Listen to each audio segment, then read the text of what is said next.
السلام علیکم ورحمۃ اللہ وبرکاتہ۔ الحمد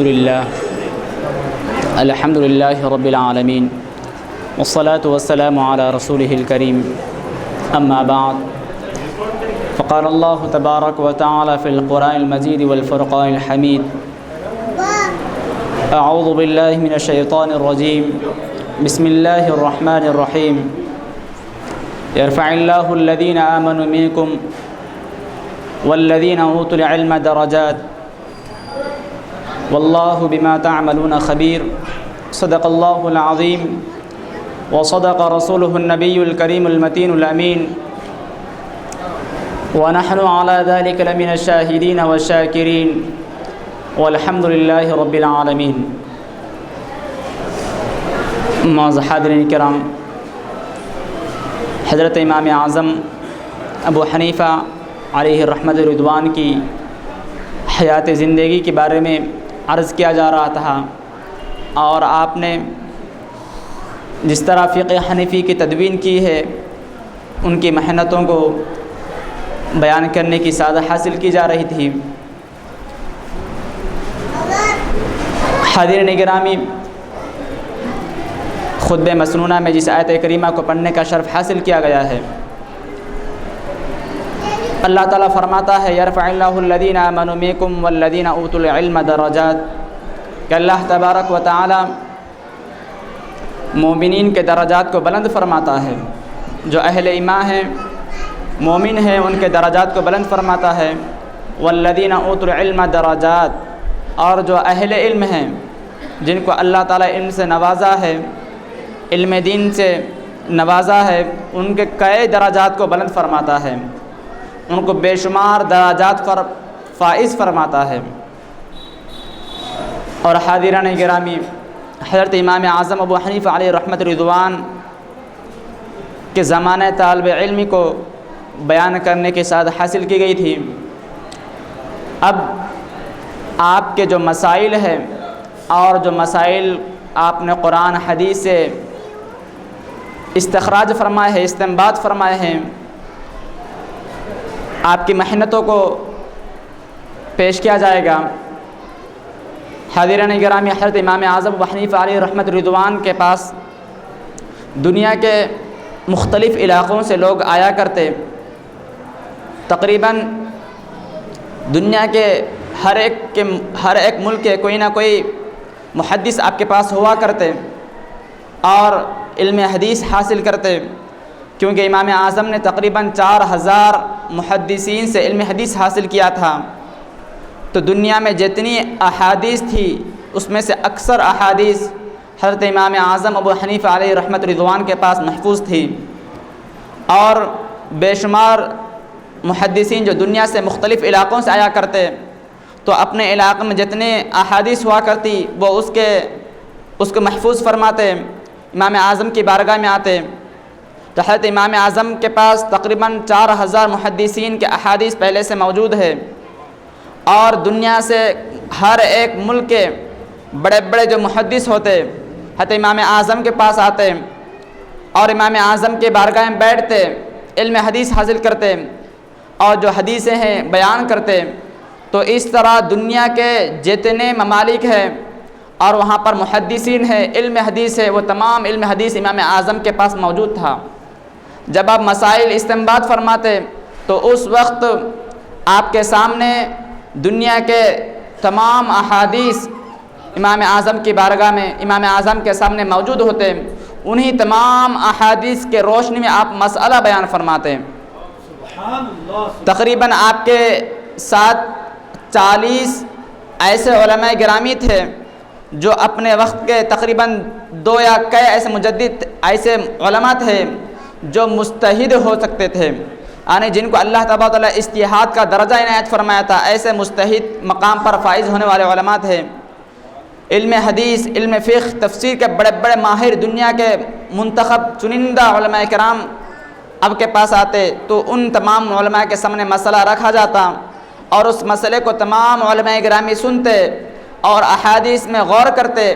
جب تمام حضرات اتفاق کر لیں تو جب مسئلہ بیان کیا جاتا، لکھا جاتا، کسی کاپی میں محفوظ کیا جاتا، تو غور کریں، جب دنیا کے تمام احادیث آپ کے پاس موجود ہو اور اس کی روشنی میں مسئلہ بیان کیا جائے، اور اگر غلط ہو تو کوئی محدث خاموش کیوں بیٹھتے، فوراً آپ رد کرتے، دوسرے محدث اگر کوئی غلط مسئلہ ہوتا تو دوسرے محدث فوراً رد کرتے، لیکن ایسا نہیں ہوا۔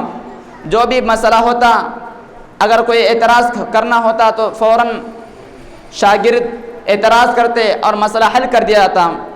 تو اس سے معلوم ہو رہا ہے کہ حضرت امام اعظم ابو حنیفہ علیہ رحمۃ رضوان جب بھی مسئلہ بیان فرماتے تو اس وقت تمام احادیث کو سامنے رکھ کر مسئلہ بیان کیا جاتا۔ اور عزیزان گرامی، آپ کی محنت کے بارے میں آتا ہے کہ مسئلہ فرماتے وقت، استنباط کرتے وقت کس طرح کیا کرتے تھے۔ عشاء کے بعد عشاء کی نماز ہو جاتی، سارے بڑے بڑے علماء کرام ایک مقام پر بیٹھ جاتے، حضرت امام اعظم بھی ان میں جلوہ فرما ہوتے، اور ایک مسئلہ رکھا جاتا اور کہا جاتا کہ اس میں قرآن کا حکم کیا ہوگا، حدیث کا حکم کیا ہوگا۔ سارے محدثین کو مسئلہ بیان کر دیا جاتا، فقہا کو بیان کر دیا جاتا، اور اب اس پر بحث شروع ہوتی، اور یہ محدث یہ فرماتے اور وہ محدث وہ حدیث پیش کرتے۔ دنیا کے جو بھی کونے سے محدثان گرامی تشریف لائے تھے وہ تمام اس مسئلے کے بارے میں جو بھی حدیث ہوتی پیش کر دیتے۔ تو اس طرح بحث مباحثہ شروع ہوتا۔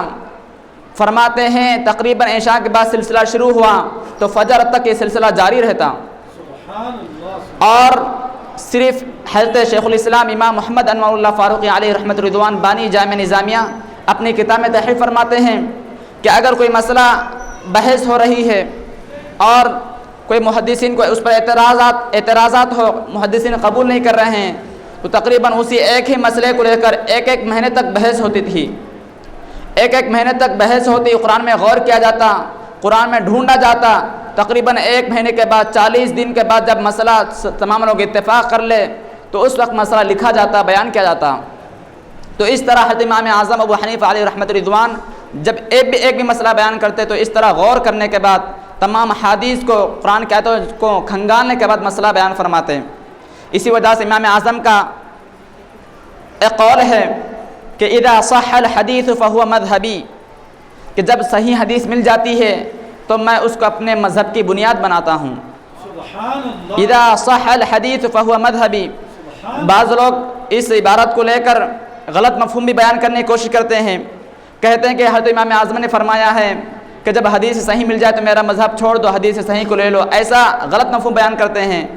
لیکن بڑے بڑے علماء کرام فرماتے ہیں کہ اس حدیث حضرت امام اعظم کا جو قول ہے وہ یہ ہے کہ اذا صح الحدیث فهو مذہبی، کہ جب حدیث صحیح مل جاتی ہے، جب حدیث صحیح مجھے معلوم ہوتی ہے تو میں اس کو اپنے مذہب کی بنیاد بناتا ہوں۔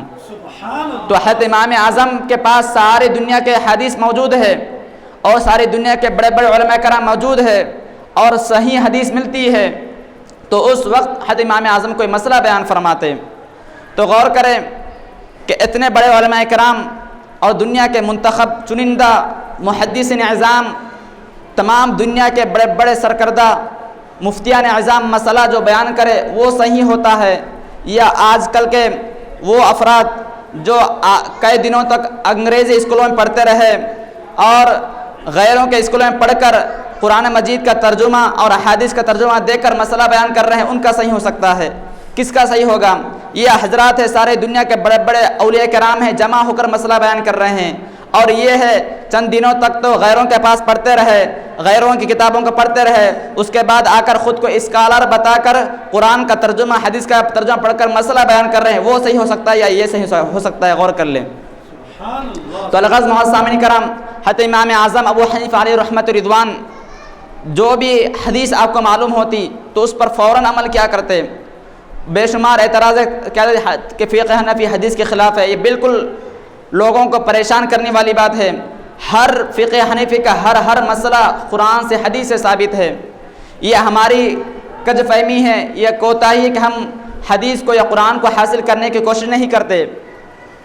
ہر مسئلہ فقہ حنفی کا قرآن میں اور حدیث میں موجود ہے۔ مثال کے طور پر حضرت امام اعظم ابو حنیفہ علیہ رحمۃ رضوان قرآن پر کس طرح عمل کیا کرتے، حدیث پر کس طرح عمل کیا کرتے، اس کے بارے میں آتا ہے۔ حضرت امام اعظم کے تقوی کے بارے میں آتا ہے کہ جو بھی حدیث آپ کو مل جاتی اس پر آپ فوراً عمل کیا کرتے، اس پر کبھی کوتاہی نہیں کرتے۔ ایک دن ایسا ہوا کہ فجر کی نماز آپ ادا فرما لیے، ادا فرمانے کے بعد اسی مقام پر بیٹھ کر ذکر الہی میں مشغول ہو گئے، یاد الہی میں مشغول ہو گئے، اللہ کے ذکر کر رہے ہیں۔ عشاء کا بھی وقت قریب تھا کہ قریب ہی آپ نماز مشغول ہو گئے۔ اتنے میں کیا دیکھتے ہیں کہ آپ کے پیروں کے قریب ایک سانپ آ گیا۔ اب لوگ پریشان ہو گئے کہ حضرت امام اعظم نماز میں مصروف ہے، اللہ کی یاد میں مصروف ہے اور سانپ آ گیا ہے، شاید آپ نماز توڑ دی جائے گی یا کچھ خلل پیدا ہوگا یا جو مقام پر آپ بیٹھے تھے اس مقام سے ہٹ جائیں گے۔ اس طرح لوگوں کے ذہنوں میں یہ باتیں گردش کرنے لگی، لیکن حضرت امام اعظم اسی مقام پر بیٹھے رہے، حتیٰ کہ لوگ شور مچانے لگے کہ سانپ آ گیا ہے۔ کچھ دیر کے بعد وہ سانپ چلا گیا۔ لوگ پریشان ہوئے کہ سارے لوگ دیکھنے والے ہیبت کھا رہے ہیں کہ سانپ کاٹ دے گا، ڈس دے گا، لیکن حضرت امام اعظم اسی مقام پر بیٹھے ہوئے ہیں اور سانپ آتا ہے چلا جاتا ہے۔ بعد میں لوگوں نے پوچھا کہ حضرت کیا وجہ تھی کہ آپ اسی مقام پر بیٹھے رہے، سانپ سے کسی قدر آپ نے خوف نہیں کھایا، کیا وجہ تھی؟ تو آپ نے فرمایا کہ میں نے ایک حدیث پڑھا تھا، وہ حدیث یہ تھی کہ آقا علیہ الصلوۃ والسلام کا فرمان ہے کہ جو نماز فجر کے بعد فجر کی نماز پڑھ لیتا ہے اور اسی مقام پر ذکر الہی مشغول ہوتا ہے اور اسی مقام پر اشراق کی نماز پڑھتا ہے تو اللہ تبارک و تعالیٰ اسے ایک شہید کا ثواب عنایت فرمائے گا۔ تو حضرت امام اعظم فرماتے ہیں اگر میں اڑ جاؤں گا تو یہ حدیث کا عمل نہیں ہوگا، تو میں نے حدیث پر عمل کیا، حدیث پر عمل کرنے کے واسطے سانپ کے خوف کو بھی میں پرواہ نہیں کی، حدیث پر عمل کرنے کے واسطے میں نے سانپ کے خوف کی پرواہ نہیں کی۔ تو معزز سامعین کریم غور کریں، آپ کے جان کو خطرہ ہو رہا ہے لیکن حدیث پر عمل کرنے کا اتنا شوق ہے کہ آپ نے جان کی پرواہ کیے بغیر حدیث پر عمل کر رہے ہیں۔ تو غور کریں، ایسی ذات جو اپنی جان کی پرواہ کیے بغیر حدیث پر عمل کرنے کا جذبہ اور شوق رکھتی ہے، کبھی وہ حدیث کے خلاف بھی بیان دے سکتے ہیں، کبھی وہ قرآن کے خلاف بھی بیان دے سکتے ہیں؟ ہرگز ایسا نہیں ہو سکتا ہے۔ جو افراد کہتے ہیں کہ حضرت امام اعظم نے حدیث کے خلاف نعوذ باللہ کچھ بات کہا ہے، وہ جھوٹے ہیں، حضرت امام اعظم پر تہمت لگا رہے ہیں۔ علماء کرام فرماتے ہیں جو اولیاء اعظام کے بارے میں برا بلا کہے، اولیاء اعظام کے بارے میں یا علماء کرام کے بارے میں جھوٹ کہے، ان پر تہمت لگائے، اس کے کفر پر موت ہونے کا اندیشہ ہے۔ تو غور کرے حضرت امام اعظم جیسی شخصیت پر اگر کوئی کہے گا تو اس کا نتیجہ کیا ہوگا؟ تو الغاز معزز سامعین کرام، حضرت امام اعظم ایسی ذات پاک تھی اور اللہ تبارک و تعالیٰ نے آپ کو انتہائی ذہانت عنایت فرمایا تھا، بے حد ذہین تھے، فطین تھے، اللہ تعالیٰ آپ نے آپ کو قوت ذہانت بہت ہی عنایت فرمایا تھا۔ مثال کے طور پر ایک لے لیجئے کہ ایک آدمی آیا، وہ مسئلہ بیان کرنے لگا، سوال پوچھنے لگا کہ ایک آدمی اپنی بیوی کے ساتھ کسی مقام پر نہر کے قریب گیا، بیوی نے کہا، اپنے شوہر سے کہنے لگی کہ میں اس نہر میں تیرنا چاہتی ہوں، تو شوہر نے منع کیا کہ تم نہ تیرو، وہ اصرار کرنے لگی، تو شوہر نے کہا اگر تم اس نہر میں تیرو گی تو میں تمہیں طلاق دے دوں گا۔ اس کے بعد کچھ دیر کے بعد کیا ہوا کہ وہ خاتون اس نہر میں کود گئی اور تیرنے لگی۔ اب اس کے بعد جب وہ اس کا تیرنے کا شوق ختم ہو گیا، اب میاں بیوی پریشان ہو گئے کہ آخر کیا جو طلاق واقع ہوئی یا نہیں ہوئی، پریشان ہو گئے۔ بعض جو اپنے علاقے کے ذمہ دار افراد تھے ان کے سامنے بیان کیا گیا تو ان لوگوں نے کہا کہ طلاق واقع ہو جائے گی، کیونکہ شوہر نے کہا تھا کہ تم اس میں تیرو گے تو تمہیں طلاق ہے، تو لہذا خاتون تیری، لہذا طلاق واقع ہو گئی، اس طرح محلے کے لوگوں نے کہہ دیا۔ اب پریشان ہو گئے، یہ مسئلہ لے کر حضرت امام اعظم ابو حنیفہ علیہ رحمۃ رضوان کی بارگاہ تک پہنچے، مسئلہ بیان کیا گیا تو آپ نے فرمایا کہ طلاق نہیں ہوئی۔ سارے لوگ حیران ہو گئے، پریشان ہو گئے، کیسا طلاق نہیں ہوگی؟ حضرت امام اعظم نے فرمایا سوال کو دہراؤ، سوال کیا تھا؟ سوال یہ تھا، شوہر نے کہا تھا اگر تم اس پانی میں تیرو گے تو تمہیں طلاق ہے، نہر بہہ رہی ہے، جب اس نے کہا تھا کہ اس پانی میں تیرو گی تو وہ پانی آگے چلے گیا، جانے کے بعد دوسرا پانی آیا تو اس پانی کے اندر خاتون تیری طلاق کہاں سے واقع ہوگی؟ تو اس طرح حضرت امام اعظم ابو حنیفہ علیہ رحمت رضوان کو اللہ تبارک و تعالیٰ نے ذہانت عنایت فرمایا تھا کہ آپ مسئلے کے تہہ تک پہنچ جاتے، آپ مسئلے کو حل فرماتے، اور اس طرح قرآن میں اور فکر کیا کرتے۔ اور حاضرین کرام، قرآن کریم میں بخاری شریف کی حدیث پاک ہے کہ ایک مرتبہ آقا علیہ الصلوۃ والسلام بھی جلوہ فرما ہیں۔ آقا علیہ الصلوۃ والسلام ہے، حضرت ابو ہریرہ ہے، حضرت سلمان فارسی رضی اللہ تعالیٰ عنہ کہ آقا علیہ الصلوۃ والسلام پر سورہ جمعہ نازل ہوا، یسبح للہ ما فی السماوات وما فی الارض، اس طرح پورا سورہ جمعہ نازل ہوا کہ اس میں اللہ تبارک و تعالیٰ فرماتا ہے کہ آقا علیہ الصلوۃ والسلام کی ذات گرامی وہ ہے کہ جن سے اس وقت کے موجود صحابہ نے بھی فیض حاصل کیا ہے، والآخرین منہم لما یلحقوا بہم، اور ان کے بعد آنے والوں نے بھی ان سے فیض حاصل کیا ہے۔ اس طرح قرآن پاک کا مفہوم ہے کہ والآخرین منہم، جو آخر میں آنے والے ہیں، بعد میں آنے والے ہیں، ان حضرات نے بھی آقا علیہ الصلوۃ والسلام سے فیض حاصل کیا، علم حاصل کیا ہے۔ اب حضرت ابو ہریرہ پوچھنے لگے، صحابہ پوچھنے لگے کہ یہ آخرین سے مراد کون ہے، بعد میں آنے والے لوگ سے مراد کون ہیں؟ صحابہ تو سمجھ میں آ جا رہے ہیں کہ صحابہ کرام علم حاصل کر رہے ہیں، فیض حاصل کر رہے ہیں، لیکن آخرین سے مراد کون ہے یا رسول اللہ؟ آخرین سے مراد کون ہے؟ تو آقا علیہ الصلوۃ والسلام نے حضرت سلمان فارسی رضی اللہ تعالیٰ عنہ، جو کہ ایران کے رہنے والے تھے، ان کے پیر پر اپنے ہاتھ مارا، فرمایا لو کان العلم عند الثریا لتناول رجل من اہل فارس، کہ فارس میں، ایران میں ایک آدمی ایسا پیدا ہوگا کہ اگر علم ثریا اور آسمانوں پر ہو تو اس مقام پر بھی اگر علم ہو تو وہ انسان کوشش کرتے اس علم کو بھی حاصل کر لے گا۔ تو معزز سامعین کرام، اس حدیث کے بارے میں فرماتے ہیں کہ آقا علیہ الصلوۃ والسلام نے حضرت امام اعظم کے بارے میں بشارت دی ہے کہ فارس میں، ایران میں امام اعظم کی شخصیت کی طرح کوئی انسان پیدا ہی نہیں ہوا۔ تو اس طرح آقا علیہ الصلوۃ والسلام نے آنے والے زمانے میں جو بزرگ پیدا ہونے والے ہیں اسی طرح اشارہ آپ نے عنایت فرما دیا۔ اور معزز سامعین کرام، حضرت امام اعظم کی ذات گرامی جو آپ نے مسائل بیان فرمائے ہیں، ان کے بارے میں ساری دنیا کے بڑے بڑے محدثین جو بھی تھے، تمام لوگ آپ اتفاق کیا کرتے تھے اور آپ کا ادب کیا کرتے تھے۔ اور فرماتے ہیں حضرت شیخ الاسلام امام محمد انوار اللہ فاروقی علیہ رحمت رضوان، بانی جامعہ نظامیہ، ایک کتاب حقیقت الفقہ ایک کتاب ہے، اس کتاب کو آپ نے تحریر فرمایا اور اس میں حضرت امام اعظم ابو حنیفہ علیہ رحمت رضوان کی علمی شخصیت کو بیان فرمایا۔ فقہ حنفی کے بارے میں جو لوگ اعتراضات کرتے ہیں ان کے تمام جوابات آپ نے عنایت فرمایا۔ یہ عظیم کتاب ہے۔ اس کتاب میں اس دور کے جو بڑے بڑے علماء کرام تھے ان کے اقوال کو لکھا گیا کہ اس دور کے حضرت امام اعظم کے زمانے کے بڑے بڑے محدثین امام اعظم کے بارے میں کیا کہتے تھے۔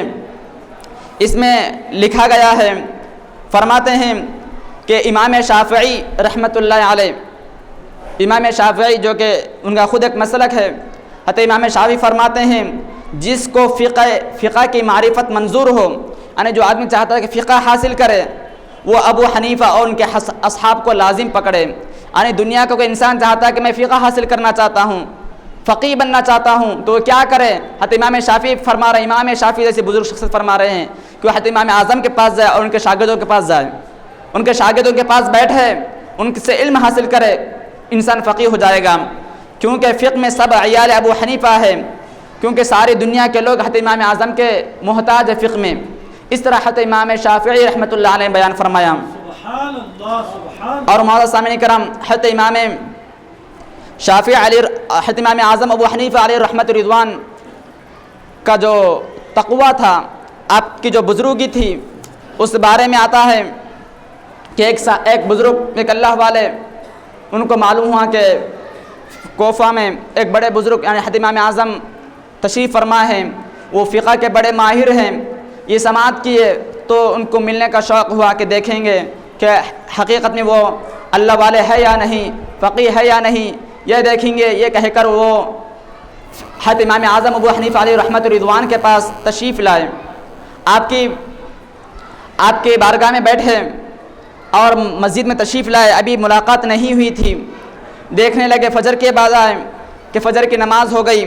حضرت امام اعظم ابو حنیفہ علیہ رحمۃ رضوان نماز ادا فرمائیں، اس کے بعد حضرت امام اعظم کا درس شروع ہو جاتا ہے، لوگ آتے گئے، طلبہ آتے گئے، آپ درس فرماتے گئے، اور تقریباً 11-12 بجے تک یہ سلسلہ جاری رہا۔ اس کے بعد ظہر کی نماز ہوئی، ظہر کی نماز کے بعد کچھ دیر کے بعد پھر طلبہ آتے گئے، درس کا سلسلہ جاری رہا۔ وہ جو بزرگ آئے تھے ملاقات کے واسطے، دیکھنے ایک امتحان کی نیت سے آئے تھے، دیکھیں گے کہ نعمان بن ثابت امام اعظم کس طرح شخصیت ہے، امتحان کی نیت سے آئے۔ وہ دیکھنے لگے کہ ظہر کے بعد بھی مشغول ہے، اور عصر کا وقت آیا، عصر کی نماز ادا فرمائیں، اس کے بعد بھی طلبہ آتے گئے، وہ دوسرے طلبہ آتے جا رہے ہیں، آپ درس دیتے جا رہے ہیں۔ مغرب کا وقت بھی یہی رہا، اور عشاء کے بعد بھی بڑے بڑے علماء کرام آئے اور درس دیتے رہے۔ جب عشاء کا وقت ہو گیا تو وہ کہنے لگے، سمجھنے لگے کہ یہ شخصیت دن بھر درس دیتے رہی، تعلیم دیتے رہی، شاید اب تھک گئے ہوں گے، اب جا کر آرام کریں گے، اب جا کر بستر پر آرام کریں گے، کیونکہ سویرے سے میں دیکھ رہا ہوں کہ طلبہ کو درس دے رہے ہیں، دنیا کے مختلف لوگ آ رہے ہیں، پڑھا رہے ہیں۔ یہ سمجھ کر وہ سمجھنے لگے کہ شاید اب تھک گئے ہوں گے، جا کر سو جائیں گے۔ لیکن وہ بزرگ کہنے لگے، میں عشاء کے بعد کیا دیکھتا ہوں کہ طلبہ آئے، پڑھے اور چلے گئے، لیکن عشاء کی نماز کے بعد جب طلبہ فارغ ہو گئے تو میں سمجھ رہا تھا کہ اب جا کر بستر پر آرام کریں گے، لیکن کیا دیکھتا ہوں کہ حضرت امام اعظم ابو حنیفہ علیہ رحمۃ رضوان مسجد کے ایک کنارے پر آتے ہیں، ایک جانب کھڑے ہو جاتے ہیں اور رکعت باندھ لیتے ہیں اور قرآن پڑھنے لگ جاتے ہیں۔ اب پریشان ہو گئے کہ آخر کب تک نماز پڑھتے رہیں گے، دیکھیں گے، امتحان کے نیت سے دیکھتے رہے، انتظار کرتے رہے، شاید اب نماز ختم ہوگی، اب نماز مکمل ہوگی، حتیٰ کہ انتظار کرتے کرتے فجر کا وقت بھی آ گیا۔ تو حضرت امام اعظم ابو حنیفہ علیہ رحمۃ رضوان دن کے چند لمحات میں آرام فرماتے، اس کے علاوہ باقی تمام اوقات میں علم حدیث میں، علم فقہ میں، تفسیر میں مشغول رہتے، اور رات بھر عبادتیں کیا کرتے، اسی واسطے حضرت امام اعظم کے بارے میں آتا ہے تقریباً 40 سال تک آپ نے عشاء کے وضو سے فجر کی نماز ادا فرمایا ہے۔ تو حضرت امام اعظم کا تقویٰ یہ تھا، حضرت امام اعظم کا جو تقویٰ تھا، اخلاص اور للہیت تھی، اس طرح تھی۔ اور اسی طرح شیخ الاسلام ایک بیان فرماتے ہیں کہ تہجد میں مفضل ابن صدقہ ایک بزرگ ہیں کہ مفضل ابن صدقہ کہتے ہیں کہ تہجد میں امام صاحب کے رونے کی آواز اکثر اتنی بلند ہو جاتی کہ محلے والے سن کر ترحم کھاتے، یعنی حضرت امام اعظم نماز مشغول ہو جاتے، تہجد کی نماز ادا فرما رہے ہیں تو قرآن کی آیتوں کو پڑھتے اور اس قدر رویا کرتے کہ محلے کے لوگ رحم کھا جاتے۔ اس قدر حضرت امام اعظم کی آوازیں نکلتی اللہ کے خوف سے، اللہ کی یاد میں۔ ایک رات آپ نے نماز میں یہ آیت شریفہ پڑھی، بل الساعۃ موعدہم والساعۃ ادھیٰ وامر، کہ جس میں قیامت کی سختیوں کا ذکر ہے، اس کو رات بھر دہراتے رہے، دوہرا کر پڑھتے رہے یہاں تک کہ صبح ہو گئی۔ اس قدر حضرت امام اعظم رات میں نمازیں پڑھا کرتے۔ اس کے بعد شیخ الاسلام امام محمد انور اللہ فاروقی فرماتے ہیں، یحییٰ بن قطان ایک بڑے محدث گزرے ہیں، بہت بڑے محدث ہیں، وہ فرماتے ہیں کہ اگر کوئی ابو حنیفہ کا چہرہ دیکھ لیتا تو اس کو صاف معلوم ہوتا کہ خدا تعالیٰ کا ان کو خوف ہے، یعنی آثار خوف الہی آپ کے چہرے سے نمایاں تھے۔ تو اس طرح حضرت امام اعظم ابو حنیفہ علیہ رحمۃ رضوان کے بارے میں آپ کے دور کے جو محدثین تھے، علماء تھے، ان کی رائے تھی۔ اور اسی طرح معزز سامعین کرام، شیخ الاسلام امام محمد انور اللہ فاروقی علیہ رحمۃ رضوان فرماتے ہیں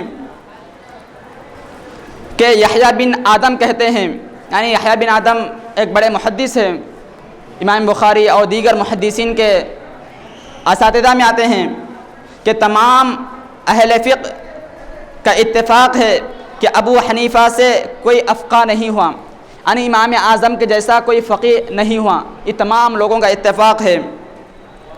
اس امر میں انہوں نے ایسی کوشش کی، یعنی اس معاملے میں انہوں نے ایسی کوشش کی کہ ان سے پہلے کسی نے نہیں کی تھی، اس لیے خدا تعالیٰ نے ان کو راستہ دکھلایا۔ اس سے تو انہوں نے یہ بات ثابت کر دی کہ امام صاحب کے افقہ ہونے پر، زیادہ فقیہ ہونے پر اس زمانے کے کل فقہاء و محدثین کا اجماع ہو گیا تھا، تمام علماء نے اتفاق کر لیا تھا کہ حضرت امام اعظم کی جیسی شخصیت کوئی نہیں ہے۔ اور یہ بات ابھی معلوم ہوئی کہ ابو حنیفہ اکابر تابعین کے زمانے میں ہوتے تو تابعین بھی ان کی طرف محتاج ہوتے، اس کی تصدیق مقاتل کے قول سے ہوتی ہے۔ اور فرماتے ہیں کہ فقہ میں ابو حنیفہ کو کوئی پہنچ نہ سکا، حتی امام اعظم فقہ کے مقام پر جس مقام پر فائز ہوئے تھے اس مقام تک کوئی آدمی پہنچ نہیں سکا۔ اس طرح حتی امام اعظم کے زمانے کے جو محدثین تھے ان حضرات کا یہ خیال تھا۔ تو حتی امام اعظم اس طرح اللہ والے تقوی والے دنیا کے تمام محدثین کو جمع فرما کر قرآن سے حدیث سے مسئلے بیان فرماتے، اور انہی مسائل کو فقہ حنفی کہا جاتا ہے، جس پر عمل کرنے والے آدمی کو حنفی کہتے ہیں۔ تو معزز سامعین کرام، یہ جو بھی مسئلہ حنفی مسئلہ ہوتا ہے، یعنی مسائل حناف جو بھی ہے وہ تمام کے تمام مسائل قرآن سے حدیث سے ثابت ہے۔ ہر ایک مسئلے کی قرآن میں اور حدیث میں اس کی دلیل ہے۔ ہر مسئلہ، کوئی بھی مسئلہ ہو، کوئی بھی مسئلہ قرآن کے خلاف یا حدیث کے خلاف نہیں ہے، ہر مسئلہ حدیث سے اور قرآن سے ثابت ہے۔ تو حضرت امام اعظم کے بارے میں آتا ہے کہ آپ نے حدیث پر اور قرآن میں غور کر کر تقریباً 83,000 مسائل بیان فرمائے۔ 83,000 قرآن میں غور فکر کیے اور حدیث میں غور فکر کیے، اس طرح 83,000 مسائل کو آپ نے ثابت فرمایا۔ اور جب آپ مسئلہ قرآن سے نکالنے کے واسطے بیٹھتے، کچھ دقت پیش آتی تو فوراً آپ اٹھ جاتے اور نماز میں مشغول ہو جاتے، نماز پڑھتے، 2 رکعت نماز پڑھتے، اس کے بعد سے مسئلہ پھر حل ہو جاتا۔ کیونکہ آقا علیہ السلام کا معمول تھا کہ حضور علیہ السلام کچھ بھی مصیبت آ جائے یا بارش یا ہوا چلنے لگے تو مصیبت کے وقت آقا کریم علیہ السلام کی سنت اور طریقہ ہے کہ فوراً آپ نماز میں مشغول ہو جایا کرتے، کیونکہ مصیبت میں اگر نماز میں مشغول ہو جائے تو اللہ تبارک و تعالی نماز کی برکت سے مصیبت کو حل فرما دے گا۔ تو اس طرح حضرت امام اعظم ابو حنیفہ علیہ رحمۃ رضوان کچھ بھی مسئلے میں کچھ دقت پیش آتی، مسئلہ حل نہیں ہوتا تو فوراً آپ اٹھ جاتے، قیام کرتے اور نماز میں مشغول ہو جاتے۔ جب نماز مکمل ہو جاتی تو نماز کی برکت سے مسئلہ حل ہو جاتا۔ تو اس طرح معزز سامعین کرام، حضرت امام اعظم ابو حنیفہ علیہ رحمۃ رضوان نے مسائل کو استنباط فرمایا ہے، اور ان میں سے چند مسائل یہ کتاب ہے نور الایضاح، جس کو تمام مدارس میں عالم کورس کی جماعتیں پڑھایا جاتا ہے۔ اس کے بغیر کسی طالب علم کو عالم کی سند نہیں دی جاتی ہے جب تک یہ کتاب نہ پڑھے۔ نور الایضاح جسے کہتے ہیں، اس کتاب کو پڑھا جاتا ہے، وہ پڑھنے کے بعد ہی ہر انسان جو بھی ہو عالم کورس مکمل کرتا ہے۔ تو معزز سامعین کرام، آج کی اس محفل میں اس کتاب کے درس کا آغاز ہو رہا ہے جسے نور الایضاح کہتے ہیں۔ یہ نور الایضاح انہی مسائل پر مشتمل ہے جو حضرت امام اعظم نے ثابت فرمایا ہے۔ امام اعظم جو بھی مسئلہ ثابت فرماتے، آپ کے شاگردان رشید اس مسئلے کو بھی لکھتے اور ساتھ ہی میں قرآن اور حدیث جو بھی دلیل ہوتی اس کو لکھ دیا کرتے۔ تو یہ نور الایضاح ہے، اس میں تمام مسائل، اکثر مسائل جو ضرورت پیش آتی ہے عموماً عوام کو، وہ مسئلے کو اس میں لکھا گیا ہے، اور ساتھ ہی ساتھ اس کے حاشیے میں ان دلائل کو بھی جو کہ جس سے مسئلہ ثابت ہو رہا ہے وہ ان دلائل کو بھی لکھ دیا گیا ہے۔ تو الحمدللہ اس محفل میں اس کتاب کو آغاز کرنے کی سعادت حاصل کی جا رہی ہے، اور اس کی ویڈیو ریکارڈنگ انشاءاللہ مکمل طور پر ہو جائے گی۔ تو الحمدللہ ہم اس کتاب کا آغاز کرتے ہیں۔ تو اس کتاب میں سب سے پہلے مصنف علیہ رحمۃ رضوان، جن کا نام ہے الفقیہ الجلیل الشیخ حسن بن علی الشرمبلالی رحمۃ اللہ علیہ، یہ اپنے زمانے کے بہت بڑے محدث گزرے ہیں، فقیہ تھے۔ آپ نے اس کتاب کو تالیف فرمایا ہے اور اس میں مسائل حنفیہ کو جمع فرمایا ہے۔ تو اس کتاب میں آپ مسائل بیان فرما رہے ہیں۔ تو سب سے پہلے سرخی میں لکھتے ہیں بسم اللہ الرحمن الرحیم، آپ نے تحریر فرمایا ہے۔ تو بسم اللہ الرحمن الرحیم کا ترجمہ ہر ایک انسان مسلمان واقف ہے کہ میں اللہ کے نام سے شروع کرتا ہوں جو بڑا مہربان ہے، رحم کرنے والا ہے، رحیم ہے۔ تو معزز سامعین کرام، علماء کرام یا جو بھی بزرگان دین کتاب تحریر فرماتے، ان کا یہ طریقہ رہتا کہ شروع میں آغاز میں بسم اللہ الرحمن الرحیم لکھا کرتے۔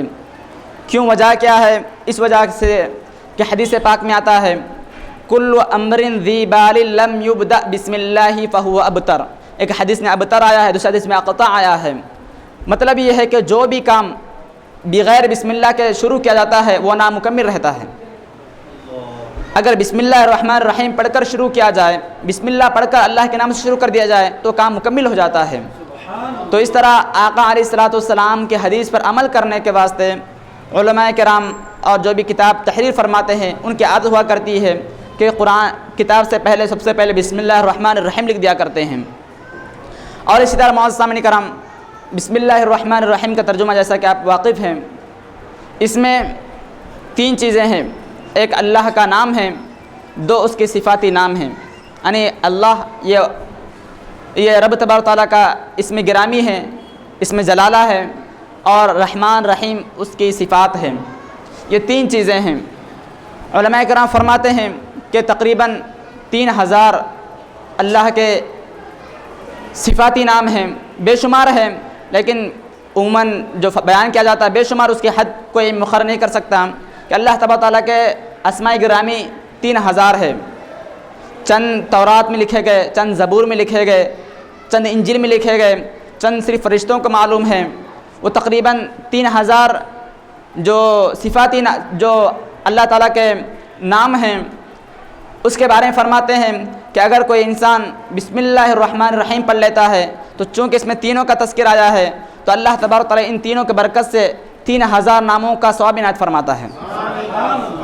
یعنی جو انسان اللہ کو 3000 ناموں سے پکارتا تو جتنا ثواب اس کو عنایت کیا جاتا اتنا ہی ثواب صرف بسم اللہ الرحمن الرحیم پڑھ لے گا تو ثواب عنایت کیا جائے گا۔ تو اس طرح اللہ تبارک و تعالیٰ سے بسم اللہ الرحمن الرحیم میں برکت رکھی ہے۔ اور معزز سامعین کرام، یہاں پر رحمان ہیں اور رحیم ہیں۔ رحمان کے معنی رحم کرنے والا اور رحیم کے معنی مہربانی کرنے والا، ہم معنی قریب المعنی ہیں، لیکن اس میں تھوڑا سا فرق ہے۔ فرق کیا ہے؟ یہ ہے کہ رحمان کہتے ہیں ایسی ذات گرامی کو جس کا کرم عام ہو، یعنی جس کے کرم کے تحت مسلمان بھی آتے ہو، جس کا کرم کافروں پر بھی ہے، مومنوں پر بھی ہو، منافقین پر بھی ہو، انسانوں پر بھی ہے، جانوروں پر بھی ہو، حیوانات پر بھی ہو، دنیا میں بھی ہو، آخرت میں بھی ہو، ایسے ذات گرامی کو رحمان کہتے ہیں۔ اور رحیم کہتے ہیں ایسی ذات گرامی کو جس کا رحم و کرم صرف مومنوں کے ساتھ خاص ہو، یعنی قیامت کے دن اللہ تبارک تعالیٰ صرف مومنوں کے ساتھ رحم فرمائے گا، مومنوں پر کرم نوازی فرمائے گا۔ تو رحمان ایک عام نام ہے جس کے ساتھ تمام چیزیں آ جاتی ہے، اور رحیم صرف مومنوں پر رحم کرنے والی ذات پاک کو رحیم کہا جاتا ہے۔ تو چونکہ شروع میں بسم اللہ اللہ کا نام ہے، اللہ کے نام کے ساتھ ہی تمام اس کے صفاتی نام آ گئے، اس کے جتنے بھی صفاتی نام ہیں رحمان رحیم رزاق غفار، یہ تمام صفاتی نام آ گئے۔ اس کے بعد پھر رحمان کہا گیا، اللہ کے بعد رحمان کہا گیا۔ رحمان کہتے ہی اس رحم کے تحت، کرم نوازی کے تحت تمام انسانیت آ گئی، تمام کائنات آ گئی۔ اس کے بعد صرف رحیم کہا گیا کہ اس کے تحت صرف بالخصوص مومنین آ گئے، مسلمان آ گئے۔ یعنی رحیم کہتے ہیں ایسی ذات پاک کو جو مومنوں پر رحم کرنے والی ہو، آخرت کے دن مومنوں پر رحم کرنے والی ہو، ایسی ذات کو رحیم کہتے ہیں۔ تو معزز سامعین کرام، بسم اللہ الرحمن الرحیم میں بسم اللہ الرحمن الرحیم میں 3 چیزیں ہیں، اللہ ہے اور رحمان الرحیم ہے۔ اللہ کہتے ہی انسان کے دل میں اللہ کے تمام صفاتی نام آ جاتے ہیں اور اللہ کے ایک ذات جلو فرما ہوتی ہے۔ اس کے بعد معزز سامعین کرام، جب بسم اللہ الرحمن الرحیم مکمل ہو گیا تو صاحب کتاب فرماتے ہیں الحمدللہ رب العالمین، الحمدللہ رب العالمین فرماتے ہیں۔ اس کا ترجمہ ہے کہ تمام تعریف اللہ کے لیے ہے جو تمام عالموں کو پالنے والا ہے۔ حضرت قبلہ تشریف لا رہے ہیں۔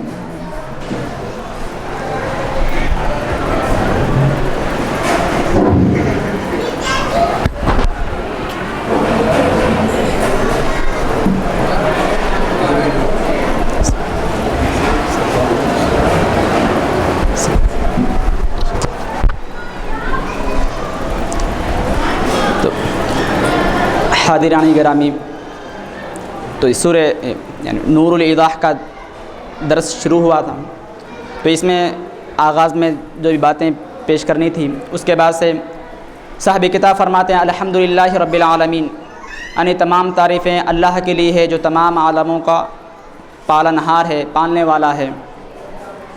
تو عزیزان گرامی، اس کے بعد صاحب کتاب فرماتے ہیں والصلاۃ والسلام علی سیدنا محمد خاتم النبیین کہ درود و سلام ہوں، درود بھی ہو اور سلام بھی ہو ہمارے آقا علیہ الصلاۃ والسلام محمد مصطفیٰ صلی اللہ علیہ وسلم پر جو نبیوں کے خاتم ہیں، وعلی آلہ الطاہرین و صحابتہ اجمعین، اور آپ کی پاکیزہ آل پر اور آپ کے تمام صحابہ پر۔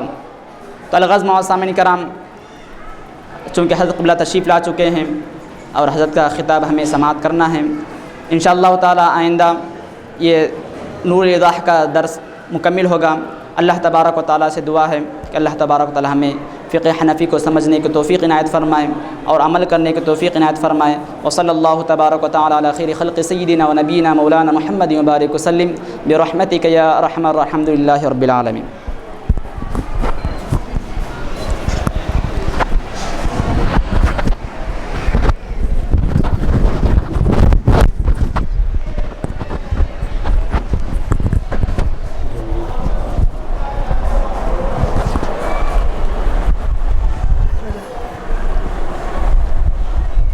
السلام علیکم ورحمۃ اللہ وبرکاتہ۔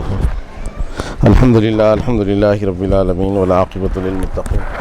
الحمدللہ الذی نحمدہ ونستعینہ ونستغفرہ ونؤمن بہ ونتوکل علیہ ونعوذ باللہ من شرور انفسنا ومن سیئات اعمالنا۔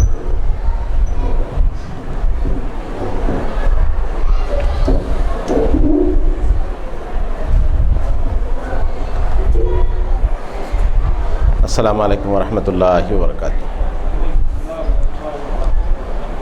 الحمدللہ رب العالمین والعاقبۃ للمتقین۔ قال اللہ تعالی عز وجل الا ان اولیاء اللہ لا خوف علیہم ولا هم يحزنون، صدق اللہ العظیم وصدق رسولہ النبی الامین الکریم، نحن ولا ذلک من الشاہدین والشاکرین، الحمدللہ رب العالمین۔ حضرات، آپ اور ہم جس مقصد کے لیے یہاں اکٹھا ہوئے ہیں وہ ایک اللہ کے ولی حضرت نورانی پاشا صاحب قبلہ قدس الروح العزیز کے عرس کے موقع پر یہ بزرگوں کی یاد منانا اور بزرگوں کے عرس منانا، اللہ اللہ کرنے والوں کے یاد میں جب ہم اکٹھا ہوتے ہیں تو ہمیں یقینی بات ہے کہ اللہ یاد آتا ہے۔ یہ دیرانہ تجربہ آپ حضرات کا بھی اپنی زندگی کا ہوگا کہ جب خانقاہوں میں جاتے ہیں تو خانقاہوں سے، جیسے کہ ابھی آپ کا چہرہ دیکھا تو مجھے یہ بات آئی کہ اشعار میں بھی یہ کہا جاتا ہے اللہ اللہ کا مزہ مرشد کے میخانے میں ہے، دونوں عالم کی حقیقت ان کے پیمانے میں ہے۔ تو یہ اللہ والوں کی شان ہوتی ہے۔ خانقاہیں آباد کرنے کا بنیادی مقصد یہ رہا کہ یہاں پر ہر قسم کے افراد کو آنے کی اجازت ہوتی ہے۔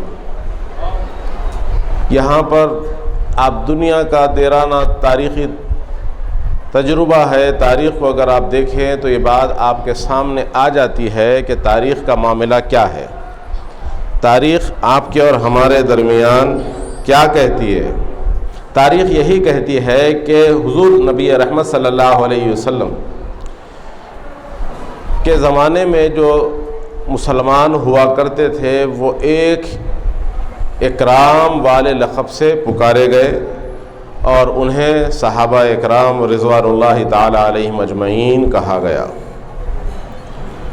اس کے بعد تابعین، تبع تابعین کا سلسلہ رہا۔ وہ لقب ان کے لیے دنیا کا سب سے معزز لقب تھا۔ اس کے بعد پھر ایک محدثین کی فہرست ہمارے سامنے آئی۔ 200 برس گزرنے کے بعد میرے آقا نبی رحمت صلی اللہ علیہ وسلم کے ہجرت کے 200 برس کے بعد پھر یہ باتیں سامنے آئی کہ اب مسلمانوں کے اندر مختلف مکاتب فکر زور کرنے لگے۔ اس موقع پر ان لوگوں نے تصوف کو اختیار کیا تو وہ صوفی کہلائے، اور اس لقب سے وہ جانے گئے۔ دراصل صوفی ہوتے ہیں عارف۔ یہ جو عارفین کی جماعت تھی وہ اس لقب کو اختیار کی۔ اب اس کی کئی اصطلاحات بھی ہمارے سامنے آتی ہے، تشریحات، توجیحات بھی آتی ہے کہ یہ کس کو کہا گیا، کون کی پہلا اس کی وجہ کیا ہے، یہ صوفی کہنے کی وجہ کیا بنی، یہ ساری باتیں ہیں، اس میں تفصیل میں جانا نہیں۔ لیکن اتنا ضرور ہے کہ 200 برس بعد میرے آقا نبی رحمت صلی اللہ علیہ وسلم کی ہجرت کے عرفا نے تصوف کو اختیار کیا اور صوفی کہلائے۔ اکثر و بیشتر یہ کہا جاتا ہے کہ بھئی یہ کہاں کی اصطلاح ہے، یہ کہاں کے لوگ ہیں، یہ خانقاہی نظام کیا ہے؟ تو صحابہ اکرام رضوان اللہ تعالی علیہم اجمعین کو یقیناً ان سے بڑا ولی اللہ کون ہو سکتا ہے، لیکن اس سے بھی زیادہ ایک معزز لقب ان کے لیے ہے صحابی۔ میرے آقا نبی رحمت صلی اللہ علیہ وسلم کی صحبت یافتہ، میرے آقا کی صحبت میں بیٹھنے والے، سفر و حجر میں ساتھ رہنے والے، شام و سحر میرے آقا کی خدمت کرنے والے، وہ دنیا کے سب سے معزز لوگ کہلائے۔ اس کے بعد یہ لوگ جو تابعین تبع تابعین کے بعد آئے تو پھر ان لوگوں نے اپنا ایک مقام بنایا، اسے کہا گیا خانقاہ۔ یہ خانقاہی نظام چلا۔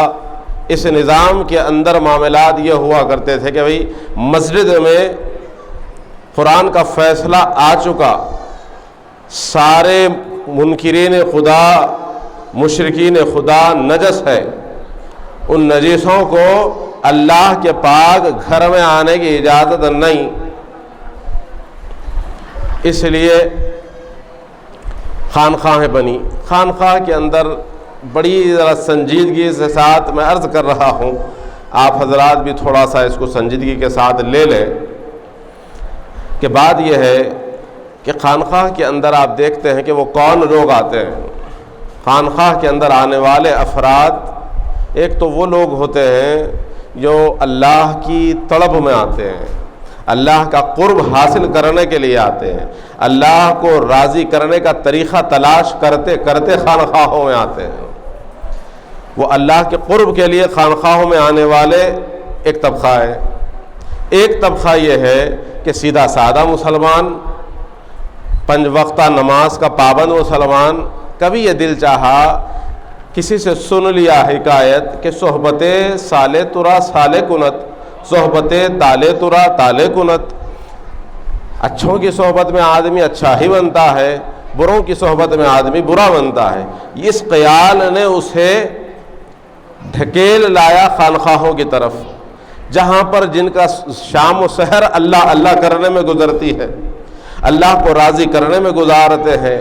میرے آقا نبی رحمت صلی اللہ علیہ وسلم کی سنتوں کو زندہ کرنے میں وہ اپنی زندگیاں لگا دیتے ہیں۔ تو بولے بھئی چلو، بچہ میرے ہاتھ منہ کو آ رہا ہے، میرے بازو برابر ہو رہا ہے، اس کی گٹی میں کچھ اچھی باتیں ڈالنی چاہیے، کہاں ڈالیں، کہاں چھوڑیں، کہاں بٹھائیں؟ گھر میں لے کر بیٹھ جاؤں گا تو کچھ دیر کے لیے تو وہ میرے ساتھ بیٹھے گا، پھر اس کے بعد وہ ادھر کو ادھر کو اس کا دماغ منتشر ہو جائے گا، لہذا چلو ساتھ لے جاتے ہیں، ان لوگوں کے ساتھ بٹھا دیتے ہیں جن کا چہرہ دیکھے تو اللہ یاد آتا ہے۔ ویسے ولی کی تعریف بھی مختصر سی تعریف، بڑی جامع تعریف یہی ہے کہ ولی کی تعریف کیا ہے؟ پوچھنے والوں نے پوچھا تو کاملین نے بتایا کہ جن کا چہرہ دیکھے اور وہ اللہ یاد آ جائے تو وہ سمجھنا کہ وہ اللہ والا ہے۔ دوست کا چہرہ دیکھو تو دوست یاد آ جائے۔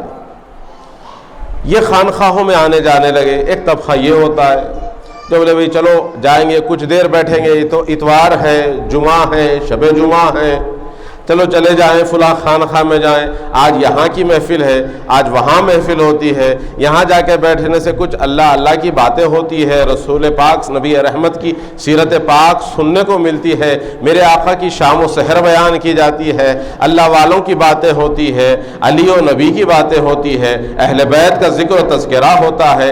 یقینی بات ہے کہ کسی کا ذکر بار بار سننے سے ہمارے دل میں جس کی جو محبت ہوتی ہے اس محبت میں اضافہ ہوتا ہے۔ محبت میں کسی کا اضافہ کرنے کے لیے ہزاروں سال پیدا ہوئے، پھر بھی آج آدمی، اللہ کا بڑا کرم ہے کہ ہمارا یہ حال ہے کہ ہم اپنے قریب ترین عزیزوں پر بھی کوئی اگر آدمی کوئی برا بھلا کہتا ہے تو آدمی اس کو سمجھانے کی کوشش کرتا ہے، اگر برابر ہے، ہم پلہ ہے تو پھر اس کے ساتھ جھگڑا، کمزور ہے تو بغیر سنے کے دست درازی، اور اگر بہت زیادہ طاقتور ہے تو پھر معاملہ یہ ہوتا ہے کہ جا کر عجز و انکساری کے ساتھ سمجھانے کے منانے کی بات کرتے ہیں، ادھر باپ کو بھی سمجھا رہے ہیں، بھائی کو بھی سمجھا رہے ہیں، ادھر اس ظالم کو بھی سمجھایا جا رہا ہے، لیکن اس سے جھگڑا کرنے کے لیے عقل اجازت نہیں دیتی۔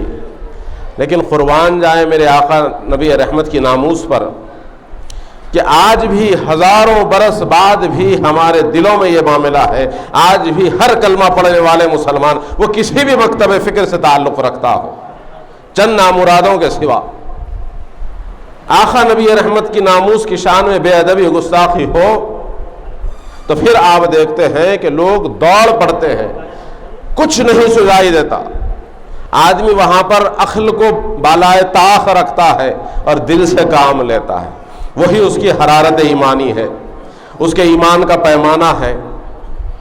یہ آقا نبی رحمت صلی اللہ علیہ وسلم سی جو محبت کا اللہ کا بڑا شکر احسان ہے، تعلق بنا ہوا ہے۔ یہ تعلق کیسے بنا؟ یہ تعلق بنا کیسے؟ یہ تعلق بننے کی وجہ یہ رہی، ایک تو یہ ہے کہ وہ ہمارے آقا ہے، ہم انہی کا کلمہ پڑھتے ہیں، ایک دیکھنے والے کا کہا مان لیا ہے، بن دیکھے ہم نے تجھے خدا مان لیا ہے، اس خدا کو بھی مانے ہیں تو میرے آقا کے کہنے سے مانے ہیں۔ اور آقا نبی رحمت صلی اللہ علیہ وسلم سے جو محبتوں میں اضافے کی ایک خاص چیز ہے وہ ہے آقا نبی رحمت کی سیرت۔ آقا نبی رحمت کی پاک زندگی کو پڑھیں گے، سنیں گے، سنائیں گے تو پھر یقینی بات ہے کہ جو وہ ٹمٹماتا ہوا چراغ جو آقا کی محبت کا ہر مومن کے دل میں روشن ہے وہ ایک شعلہ بن جاتا ہے، وہ ایک شعلہ بن جاتا ہے۔ تو اسی لیے خانقاہوں میں لوگ آتے ہیں تاکہ یہ محبتوں میں اضافہ ہو جائے، یہ محبتوں میں ایسے اضافہ ہو جائے کہ اگر کبھی آقا نامدار نبی رحمت کی ناموس پر اپنی جان قربان کرنے کا وقت آ جائے تو آدمی کو سوچنے کی ضرورت نہ پڑے، بلکہ ہنستے ہنستے اس آقا کے نام پر، اس جانے جانا کے نام پر اپنی جان کو فدا کر دے، قربان کر دے۔ یہ ملتا کہاں سے ہے؟ یہ ذہن کہاں سے ملتا ہے؟ یہ فکر کہاں سے ملتی ہے؟ یہ خیال کہاں سے پیدا ہوتا ہے؟ یہ جذبہ اتنا شدید جذبہ پیدا ہو گیا کہ آدمی ہنستے ہنستے اپنی جان دے گیا۔ جان دی ہوئی اسی کی تھی، حق تو یہ ہے کہ حق ادا نہ ہوا۔ وہ آقا نبی رحمت صلی اللہ علیہ وسلم کی معرفت حاصل کرنے کے لیے ہمیں چاہیے کہ ہم کسی نہ کسی پیر کے دامن سے وابستہ ہو جائیں۔ میں اکثر کہتا ہوں نوجوانوں سے کہ نوجوانوں، اکثر کچھ نوجوان سوال بھی کرتے ہیں کہ بھئی یہ مرید ہونا کیا ضروری ہے؟ میں بولا بے پیرا مرنے سے اچھا ہے کہ کسی کا پیالہ پی کے مر جا۔ کہ آدمی بے پیرا بہت سے رہتے ہیں اور ٹھوکر لگنے کے بڑے اس میں امکانات ہوتے ہیں، بڑے امکانات ہوتے ہیں کہ آدمی کہیں چلا بس جیسا ہے۔ ورق گردانی کرنے سے بہت سا ظاہری علم ضرور آتا ہے، ورق گردانی کرنے سے ظاہری علم آتا ہے، صحبتوں سے اس کے دل کی صفائی ہوتی ہے، دل مزکا و مصفا ہوتا ہے، آئینہ بنتا ہے۔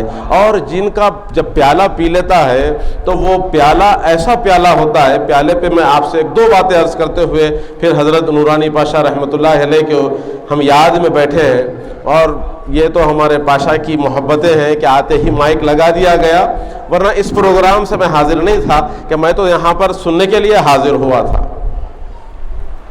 آپ بزرگوں کو سنتا ماشاءاللہ نوجوان عالم دین بیان فرما رہے تھے، مدلل گفتگو ہو رہی تھی، میں گاڑی سے آ رہا تھا تو بڑا گفتگو سے متاثر ہوا کہ میں بولا کتنی پیاری اور مدلل گفتگو ہو رہی ہے۔